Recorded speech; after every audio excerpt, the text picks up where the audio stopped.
वो सृष्टि और काल चक्र का जो भी इफेक्ट हमारे ऊपर चल रहा है, वो इफेक्ट से बचने के लिए, वो प्रभावों से बचने के लिए हमें आत्मा का विज्ञान जानना जरूरी है। मृत्यु एक ऐसा सनातन सत्य और अंतिम सत्य है। कॉन्सेप्ट तो लोगों ने यही बनाया कि आत्मा आई और आत्मा गई, लेकिन आत्मा कहीं जाती नहीं, आत्मा होती है केवल।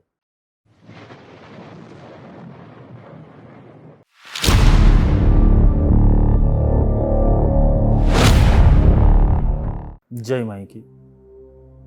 आज का जो विषय है वो है आत्मयोग विज्ञान के ऊपर। आत्मयोग विज्ञान, एक तो योग वो संधि है और विज्ञान वो उसका विशेष ज्ञान है। आत्मा का ज्ञान होना वो इसलिए भी जरूरी है क्योंकि हम जिस सृष्टि और काल चक्र के अंदर पैदा हुए, वो सृष्टि और काल चक्र का जो भी इफेक्ट हमारे ऊपर चल रहा है, वो इफेक्ट से बचने के लिए, वो प्रभावों से बचने के लिए हमें आत्मा का विज्ञान जानना जरूरी है। आज हर कोई एक ही पीड़ा से जूझ रहा है, वो है मृत्यु की पीड़ा। मृत्यु एक ऐसा सनातन सत्य और अंतिम सत्य है कि जो हर जीव को उसका सामना करना पड़ता है, चाहे वो पशु हो, पक्षी हो, कीटक हो, भृंग हो, मनुष्य हो, देवता हो, सबकी एक दिन मृत्यु आती है और सब इस काल चक्र के अंदर पीसे जाते हैं। तो ये संभावना कैसे होती है? ये कौन तय करता है कि आत्मा जन्म लेता है और आत्मा मृत्यु को प्राप्त होता है? अब कॉन्सेप्ट तो लोगों ने यही बनाया कि आत्मा आई और आत्मा गई, लेकिन आत्मा कहीं जाती नहीं, आत्मा होती है केवल। ना आत्मा जन्म धारण करती है, ना मृत्यु को प्राप्त होती है। आत्मा सदैव से थी, है और रहेगी। आत्मा अपनी यात्रा के ऊपर निकलती है और आत्मा की यात्रा के अंदर उसको मिल जाता है जीव, जो है आत्मा का ही अंश, ईश्वर अंश, जीव अविनाशी। तो जीव भी अविनाशी है और ईश्वर का अंश कौन है? आत्मा। तुलसी बाबा की चौपाई को हमने बहुत गा तो रहे, लेकिन समझ नहीं रहे कि ईश्वर का अंश वो आत्मा है और जीव वो अविनाशी का बीज है। यानी कोई अविनाशी है जो ये सृष्टि को भी चला रहा है और सृष्टि के नियमन को भी चला रहा है और सृष्टि की रक्षा भी कर रहा है, सृष्टि का पोषण भी कर रहा है और सृष्टि का समय के ऊपर आने पे विनाश भी कर रहा है। हमें ये विनाशी और अविनाशी के बीच में भेद पता करना पड़ेगा। अगर परमात्मा अविनाशी है तो उसने सृष्टि अविनाशी क्यों नहीं बनाई? परमात्मा की सृष्टि उसके जैसे अविनाशी ही होनी चाहिए। पर आज तुम अपनी दुनिया को देखते हो, सृष्टि को देखते हो, ब्रह्मांडों को भी देखते हो। अगर वैज्ञानिक रूप से पूरे ब्रह्मांड को देखने जाओ तो सृष्टियां पैदा होती है, सृष्टियां नष्ट होती है। तो ये पैदा और नष्ट करने वाला कौन सा तत्व है? अगर ईश्वर ने पैदा किया है तो ईश्वर नष्ट नहीं कर सकता, वो अपनी कृति कैसे नष्ट कर दे? अगर हम ये सोचने जाए कि ईश्वर ने इंसान बनाया तो वो इंसान अमर होना चाहिए, मृत्यु को क्यों प्राप्त होता है? क्योंकि जिस सिस्टम के अंदर अभी हम हैं, उस सिस्टम का नाम मृत्यु लोक है। और इस सिस्टम को चलाने वाला, ये सिस्टम को देखने वाला, ये सिस्टम को संभालने वाला, वो प्रोग्राम पूरा अलग है। उसको ईश्वर से कोई लेना देना नहीं,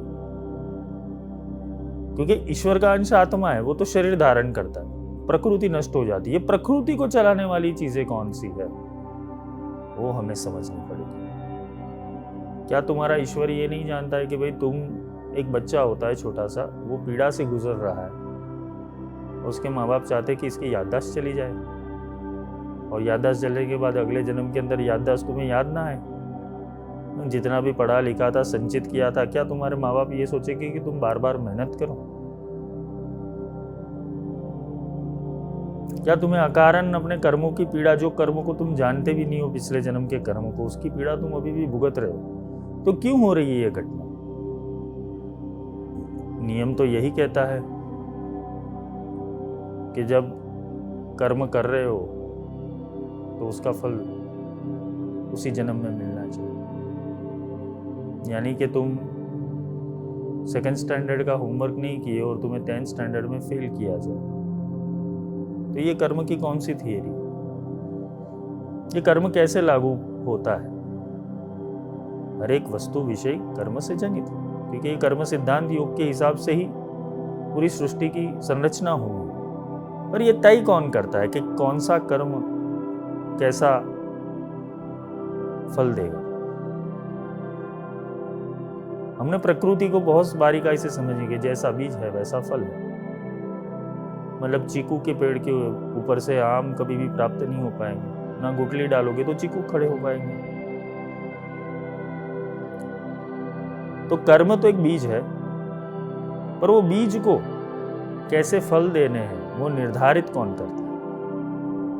ये सृष्टि की संकल्पना किसे की? क्या ऐसी सृष्टि बनाई जाए कि जहां पर अगर पाप भी हो रहा है तो शांति से देखा करो, असुर भी आ रहे तो शांति से देखा करो, परमात्मा भी आ रहा है तो शांति से देखा करो?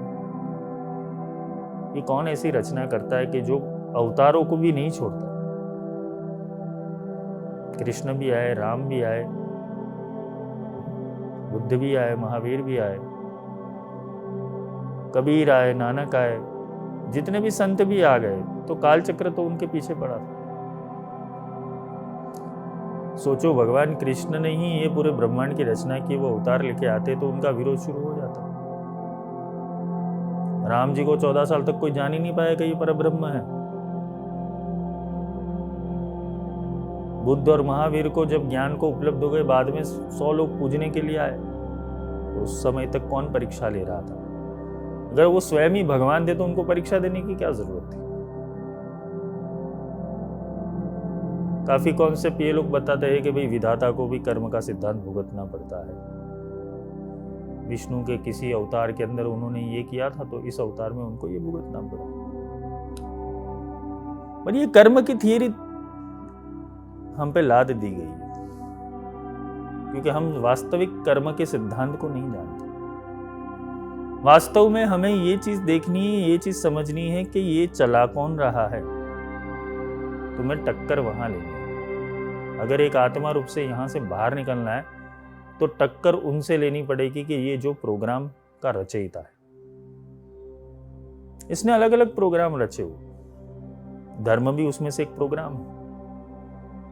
आज इतने धर्म है, इतनी मान्यता, इतनी परंपरा, इतने मार्ग, अगर भगवान एक ही है तो इतनी विभिन्नता क्यों? विभिन्नता को स्वीकारने का कोई मतलब ही नहीं बनता है। अगर एक ही है तो इतना सारा झमेला क्यों? सिस्टम में तय कौन करता है? कौन परमात्मा बनेगा, कौन राक्षस बनेगा, कौन देवता बनेगा, कौन दानव बनेगा, कौन असुर बनेगा? ये तप की भरी भाषा क्यों बनाई? ये प्रश्न इसलिए डाल रहा हूं कि तुम अपने आत्मा तक जाओ। ये प्रश्न इसलिए डाल रहा हूं कि तुम अपने आत्मा के विस्तार को समझो, उसके विज्ञान को समझो, कि तुम्हारे अंदर संचालित 2 ऊर्जा है, एक आत्मा और मन। तो मन है वो इस जगत का प्रोग्राम है, कि तपता भी मन ही है, प्राप्त भी मन ही करता है। मनोकामना पूर्ति हेतु तो पूजा पाठ, मंत्र तंत्र यंत्र, साधना, ध्यान, योग, तपस्या, जप तप, अनुष्ठान, कर्म, तीर्थ, ये सब मन की मनोकामना पूर्ण करने के लिए होता है। परमात्मा की प्राप्ति के लिए कहाँ होता है? क्योंकि परमात्मा की प्राप्ति का विषय तो बहुत सहला है। परमात्मा की प्राप्ति बहुत सहली है। तो परमात्मा की प्राप्ति कोई करना नहीं चाहता। हम उनसे विरुद्ध जाके किसी प्रोग्राम को फॉलो करते, जहां किसी ऊर्जा को बनना पड़ता है और किसी ऊर्जा को मिटना पड़ता है। एक संकल्प की ऊर्जा बनती है और एक संकल्प की ऊर्जा डिस्ट्रॉय करती है। ये त्रिगुणात्मिक माया है और ये त्रिगुणात्मिक माया वो काल ब्रह्म से चलती है। ब्रह्म के बहुत सारे अस्तित्व है। अगर तुमने भगवान श्री कृष्ण का विराट स्वरूप देखा है तो वो अनंत ब्रह्मांडों को धारण किया हुआ जो दिव्य रूप था वो अर्जुन को दिखाया उन्होंने, वो स्पंदन दिखाया उन्होंने कि अर्जुन मैं पैदा भी करता हूं, मैं नष्ट भी करता हूं, मैं सर्जन भी करता हूं, मैं विसर्जन भी करता हूं। तो काल ब्रह्म एक ब्रह्म का ही अंश है और ये काल ब्रह्म इस सृष्टि के अंदर जितने लोक लोकांतर है उसका भगवान है। मूल परमात्मा जिसे बोलते हैं कि परमात्मा की आखिरी अवस्था ये काल ब्रह्म से परे है, क्योंकि काल ब्रह्म ने विनाशी सृष्टि की ही रचना की। जो आएगा उसे मरना पड़ेगा, चाहे देवता ही क्यों ना हो। देवताओं को भी अपनी स्मृति विस्मृत हो जाती, वो बार बार जन्म लेते। इंद्र भी बदला जाता है, शिव भी बदला जाता है, विष्णु भी बदले जाते, ब्रह्मा भी बदले जाते, इंद्र भी बदले जाते, कुबेर भी बदले जाते, सारे पद बदल दिए जाते कि जैसे कोई इलेक्शन चल रहा हो। जिनका तब जितना बड़ा उसे स्वर्ग की यात्रा करवाओ। पर क्या तुम्हें लालच ही नहीं होगी तो क्या तुम स्वर्ग में जा पाओगे, और तुम्हें डर नहीं होगा तो क्या नरक में जा पाओगे?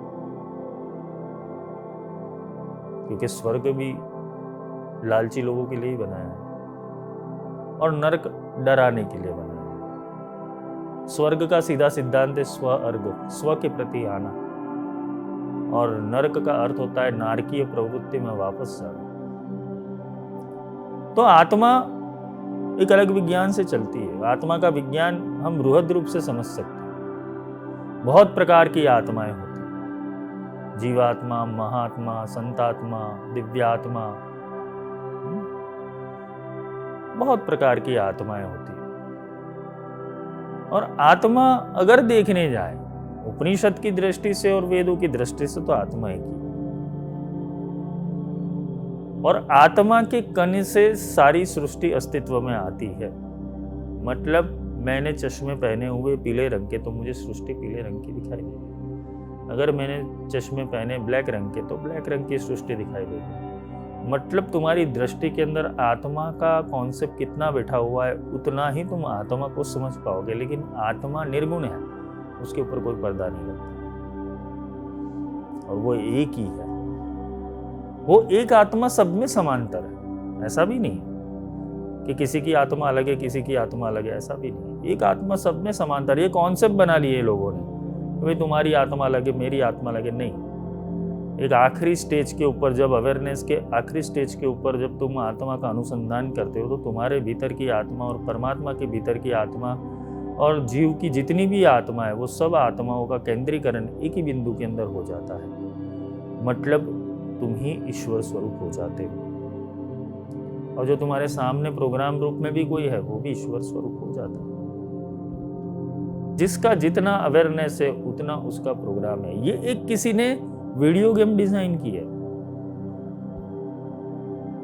ये किसी ने वीडियो गेम डिजाइन की है। यहाँ जीतने पर पॉइंट्स मिलते हैं, उससे तुम कुछ टफ खरीद पाओगे। इसी तरीके से पूरी सृष्टि की सिस्टम चल रही है। तुम पाप करोगे तो तुम्हें वापस पहले से शुरुआत करनी पड़ेगी। तुमने कुछ जीत लिया, पुण्य किया, तो तुम्हें कुछ स्वर्ग की लालच दी जाएगी, तुम्हें कोई पद दिया जाएगा, तुम्हें कोई प्रतिष्ठा दिया जाएगा। ये पूरी कहानियां पूरे सिस्टम में, पुराणों में भर भर के पड़ी। पर जागरूक पुरुष इन सबको पहले देखता है, समझता है, लेकिन पकड़ता नहीं है। जागरूक पुरुष ये कहेगा कि भाई इसमें से सत्य कहाँ पर है, और सत्य कहाँ पर देखने जाओ, क्योंकि सत्य मिलना तो एकदम दुश्वार हो गया है। और सत्य इसलिए भी दुश्वार हो गया है क्योंकि हमने संस्कारों की पैटर्न्स को पकड़ के रखा हुआ। हमने सत्य की खोज नहीं की, हमने केवल इतनी खोज की कि हमें हमारी सुविधा कहाँ से प्राप्त हो जाए। इसलिए हम भगवान को मानते नहीं, तो भगवान को भी क्यों माने? हमने मान लिया है कि किसी मूर्ति के अंदर, किसी प्रतिमा के अंदर, किसी शक्तिपीठ के ऊपर, किसी ज्योतिर्लिंग के ऊपर परमात्मा है। तो परमात्मा तो हर जगह है, परमात्मा हर जगह के ऊपर है, पर वो परमात्मा किसी निश्चित स्थान के ऊपर पैदा होता है। वो वाइब्रेशन किसी निश्चित स्थान के ऊपर होते हैं। क्योंकि हवा तो हर जगह है, लेकिन टायर में अगर हवा भरने की होती है तो हमें हवा के पंप के ऊपर जाना पड़ेगा जहाँ पर हवा भरी जाती है। वैसे ही ईश्वर को समझने के लिए हमें मंदिरों में, तीर्थों में या शक्तिपीठों के ऊपर जाना पड़ता है। पर क्या हमें वहां पर भी वो मिलता है? क्योंकि हमारा पर्पस वो नहीं है कि हम उनको जाने, हमारा पर्पस वो है कि हम कुछ प्राप्त कर लें। और इसी दुविधा के कारण तुम अपने आत्मा के अस्तित्व को समझ नहीं पाते। ये सृष्टि कार्य करने है तो पहले तो सृष्टि बनी, प्रकृति बनी। प्रकृति का नियमन करने के लिए किसी जीव का जन्म होना जरूरी है। एक माटी का पुतला बनाया और माटी के पुतले के अंदर प्राण शक्ति की जरूरत थी, तो सूरत मिली, मतलब आत्मा मिली, और आत्मा से एक माटी का पुतला जीवंत हुआ। ये माटी का पुतला और कुछ नहीं, तुम्हारा शरीर तो है। ये प्रकृति को चलाने के लिए किसी बीज की आवश्यकता थी, तुम बीज रूप में नीचे आ गए। फिर वो बीज एक दिन पेड़ बन जाएगा, पेड़ का समय आ जाएगा तो पेड़ गिर जाएगा। जैसे एक वृक्ष में से फल की उत्पत्ति होती है, वैसे तुम में से भी एक आत्मा का निर्माण होता है। तुम किसी के जन्मदाता बनते हो। मतलब ये सिस्टम रचा गया। अगर देखने जाओ तो चींटी चींटी ही पैदा करती है, मनुष्य मनुष्य ही पैदा करता है, बाघ बाघ ही पैदा करता है। ये सिस्टम, ये प्रोग्राम बनाया गया है कि तुम अपने जैसे बनाने की ताकत रखते हो। तो मनुष्य अपने आप के अंदर, या कोई जीवात्मा भी अपने आप के अंदर छोटा मोटा भगवान तो है ही, लेकिन वो भगवान कैसे है उस जानने का जो योग है उसे आत्मयोग विज्ञान कहते हैं। कि अंदर बैठने वाला कौन है? शेर के अंदर कौन बैठा है? चीते के अंदर कौन बैठा है? मगरमच्छ के अंदर कौन बैठा है? चींटी के अंदर कौन बैठा है? तुम्हारे अंदर कौन बैठा है? देवताओं के अंदर कौन बैठा है? अगर उसका एक तार मिल जाए तुम्हारे अंदर, उसके अंदर का आत्मा और तुम्हारे अंदर का आत्मा एक मिल जाए, तो क्या टेलीपोर्टेशन प्रक्रिया इजी नहीं हो जाएगी? मतलब तुम सारी आत्माओं को एक साथ नहीं जान पाओगे। ये प्रोग्राम को समझना, और ये प्रोग्राम तभी समझ में आ जाएगा कि जब तुम प्रोग्राम को बारीकाई से निरीक्षण करते हुए तुम एक एक चीजों के ऊपर ध्यान दोगे। ईश्वर एक अलग अस्तित्व है, ईश्वर एक अलग नियमन है, ईश्वर इस सृष्टि के नीति नियमों से बाहर का विषय है। तुम उसको जानने के लिए प्रयास कर सकते हो, लेकिन पाने के लिए उसके जैसा बनना होगा।